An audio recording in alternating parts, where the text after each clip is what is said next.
5 berita terpopuler hari ini Rabu 13 Agustus 2025 di Bloomberg Tech News Flash 5.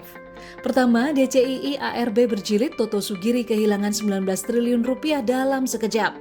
Kekayaan dua pengendali PT DCII Indonesia Tbk atau DCII Toto Sugiri turun 1,2 miliar dolar Amerika Serikat atau sekitar 19,83 triliun rupiah menjadi hanya 11,4 miliar dolar Amerika Serikat.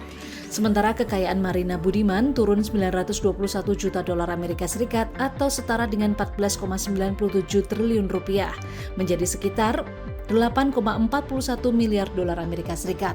Hal ini terjadi akibat saham DCII yang amblas 9,94% menyentuh batas bawah atau ARB ke level Rp227.825 per lembar saham pada Selasa 12 Agustus 2025. Bahkan saham ini telah masuk papan pemantauan khusus atau PPK secara full call auction atau FCA.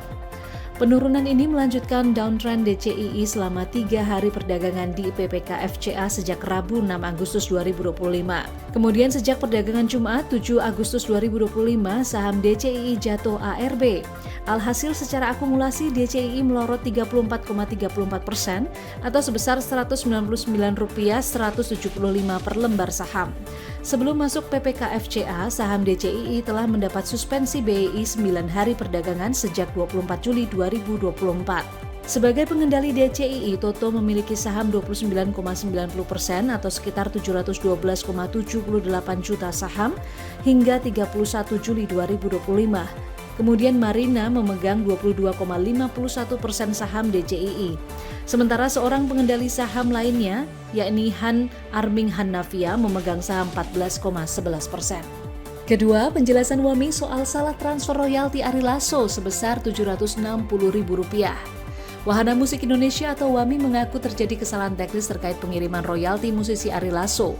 Dalam surat terbuka, WAMI meminta maaf dan menyebut adanya data laporan yang tidak sesuai dengan alamat email anggota yang dituju sehingga terjadi kesalahan. Namun WAMI memastikan kesalahan tersebut tak mempengaruhi jumlah nominal royalti yang ditransfer. Menanggapi hal ini, Ari Lasso mengapresiasi permintaan maaf dan bukti klarifikasi dari WAMI. Namun ia menegaskan inti masalah bukan sekedar kesalahan teknis. Ari Lasso juga meminta WAMI dan musisi duduk bersama membahas transparansi royalti.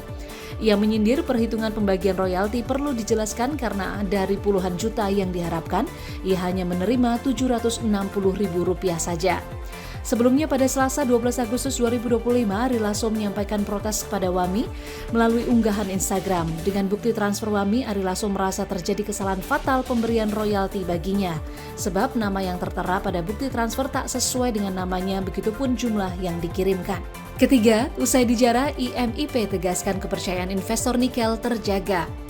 PT Indonesia Morowali Industrial Park atau IMIP mengetatkan pengamanan di sejumlah pintu masuk kawasan usai terjadi insiden penjarahan 8 Agustus 2025 lalu. Manajemen perusahaan pada Selasa 12 Agustus juga membantah aksi penjarahan tersebut memberikan sentimen buruk bagi investor hilirisasi nikel. Aksi penjarahan ini menyasar kabel tembaga 1000 meter, kompresor AC genset, dan beberapa peralatan lain dengan nilai mencapai miliaran rupiah. Namun pihak IMIP menyatakan kini kepolisian telah menangkap 3 terduga pelaku, sedangkan motif penjarahan tidak dijelaskan secara detail. IMIP juga menyatakan telah bekerja sama dengan TNI hingga kepolisian untuk memastikan keamanan perusahaan sehingga investor tak perlu mengkhawatirkannya.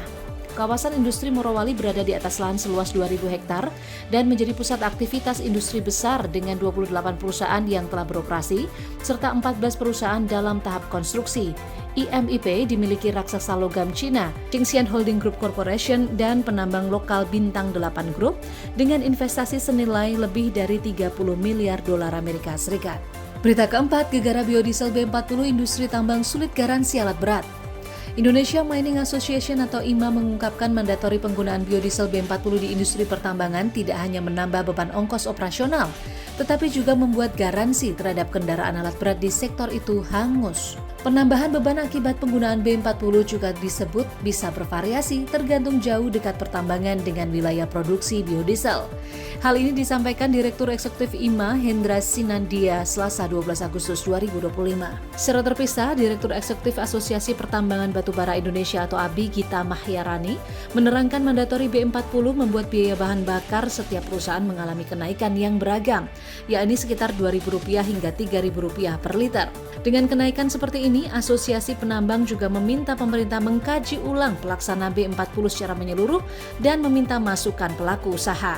Program biodiesel yang turut didanai pemerintah melalui Badan Pengelola Dana Perkebunan Kelapa Sawit atau BPDPKS ditujukan untuk menutup selisih atau disparitas harga antara produk minyak kelapa sawit atau crude palm oil atau CPO dan solar atau diesel yang menjadi bahan baku biodiesel. Namun kini justru dipandang sebagai pemberat bisnis pertambangan. Kelima, kata KPK soal potensi periksa Jokowi di kasus kuota haji. Komisi Pemberantasan Korupsi atau KPK mengatakan terbuka untuk memanggil Presiden ke-7 Joko Widodo atau Jokowi dalam proses penyidikan dugaan tindak pidana korupsi penentuan kuota dan penyelenggaraan ibadah haji di Kementerian Agama periode 2023-2025, terutama berkaitan keputusan pemerintah Arab Saudi memberikan kuota haji tambahan kepada Jokowi sebesar 20.000 kuota pada periode tersebut. Hal ini diungkapkan juru bicara KPK Budi Prasetyo pada Selasa 12 Agustus 2025.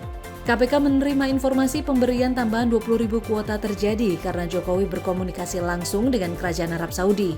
Hal ini merujuk pada kondisi faktual antrean atau waktu tunggu haji umum atau reguler di Indonesia telah menembus 15 tahun.